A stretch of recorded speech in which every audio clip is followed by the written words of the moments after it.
हात नाही करायचा, माझ्याकडे हात नाही करायचा, माझ्याकडे हात नाही करायचा, तिकडे करायचा, तिकडे करायचा, तिकडे करायचा।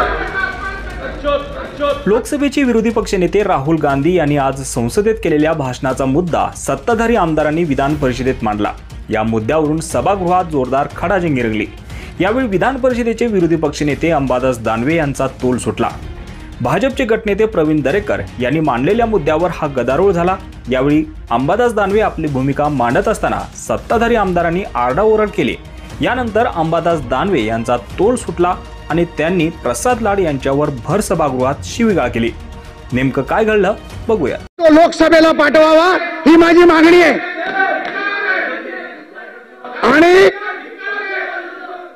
चल आणि त्याच्या पलीकडे जाऊन सांगतो धिक्कार असो, नाहीतर त्यांना इटलीला पाठवून द्या, त्यांना इटलीला पाठवून द्या। नाहीतर सभापती महोदय, माझा मुद्दा हा आहे, जे काही वक्तव्य ज्याचं असेल त्याचं लोकसभेत झालेलं आहे, त्याचा संबंध आपल्या कामकाजाशी येतो का, हा माझा प्रश्न आहे।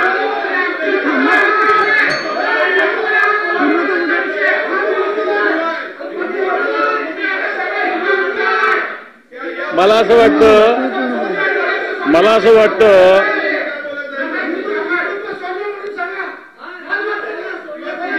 असं वाटतं हिंदुत्वाचा मुद्दा मांडणारे हे आपल्या सभागृहामध्ये हात नाही करायचा, माझ्याकडे हात नाही करायचा, माझ्याकडे हात नाही करायचा, तिकडे करायचा, तिकडे करायचा, तिकडे करायचा, तिकडे करायचा,